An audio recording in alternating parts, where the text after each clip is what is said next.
Emily's phone buzzed late one night as she was reviewing her notes for an upcoming exam.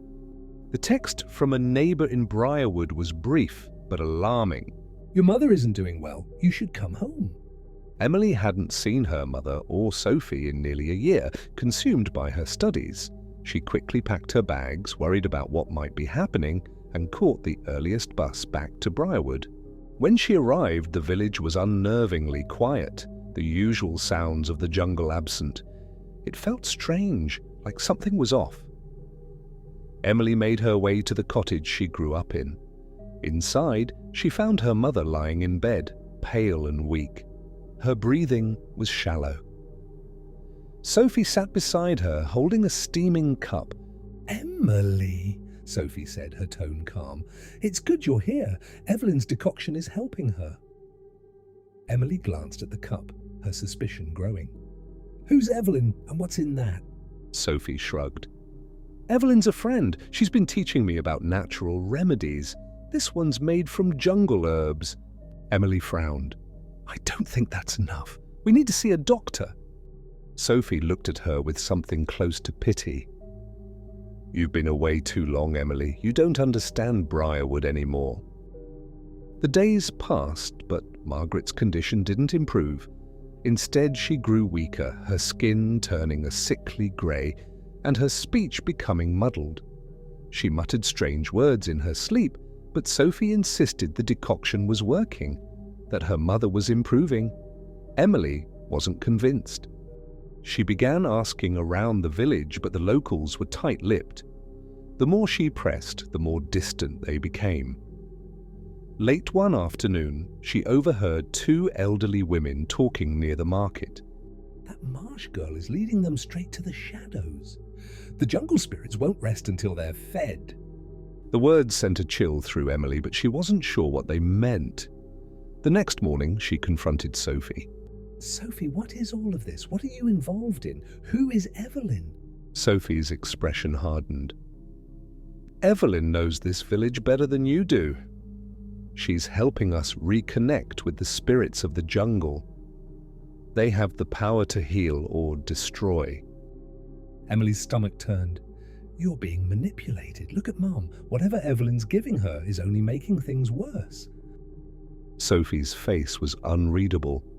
"You've never believed in these things, that's why you don't understand. But it's not just about Mom, it's about bringing balance." Emily's worry deepened. "Balance? What are you talking about, Sophie?" Sophie's eyes narrowed and she whispered, "Sacrifice. The spirits demand it to bring balance." The next day, Emily followed Sophie into the jungle, determined to uncover the truth.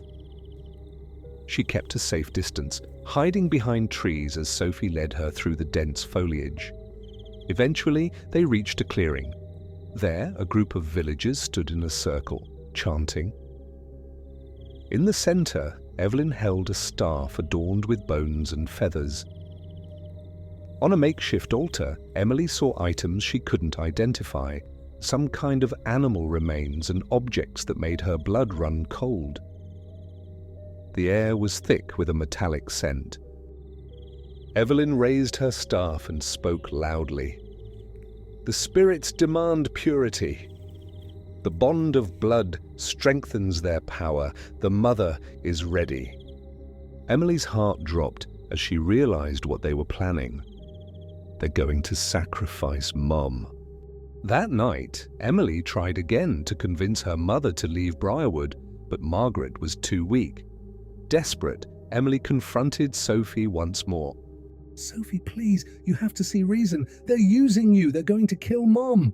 Sophie's voice cracked, but she didn't back down. "This is the only way, Emily. The spirits promised Mom would live if we complete the ritual." Emily's anger flared. "You're throwing everything away for this. You can't be serious." For a moment, Sophie seemed to hesitate, her gaze faltering. But then she whispered, "I have to do this. It's the only way." Emily could see her sister was lost in her belief, and she knew there was no reasoning with her anymore. The night of the ritual, Emily knew she had to act. She waited until everyone had gathered in the jungle and made her way to the clearing, armed only with a wooden stick and a flashlight. The villagers stood in a circle, chanting, while her mother lay unconscious on the altar, her hands bound. Emily rushed into the clearing, shouting, "Get away from her!" The villagers hesitated, but Evelyn remained calm. "You can't stop this, Emily. The spirits have spoken." "They're not spirits," Emily yelled. "They're demons using you." Sophie stepped forward, tears in her eyes. "Please, Emily, don't ruin everything. We have no other choice." Emily's heart ached, but she knew what she had to do. "You're wrong. You're already too far gone." As the villagers began to move toward her, Emily grabbed her mother and tried to untie the ropes. Evelyn shouted for the villagers to restrain her, but in the chaos, Sophie lunged at Emily with a dagger. In the confusion, Emily acted out of instinct, hitting Sophie on the head. Sophie's eyes widened in shock. "I was trying to save us," she whispered, before collapsing to the ground. Emily didn't hesitate. She lifted her mother from the altar, fighting her way through the crowd. The villagers watched, stunned, as Emily carried her mother away from the ritual site. She didn't look back, not even once.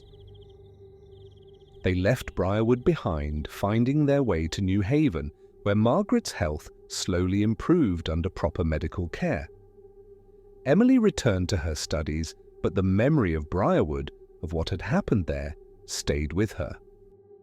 She often wondered if the jungle still whispered Sophie's name, a reminder of how far someone could go when blinded by belief and how one mistake could cost everything.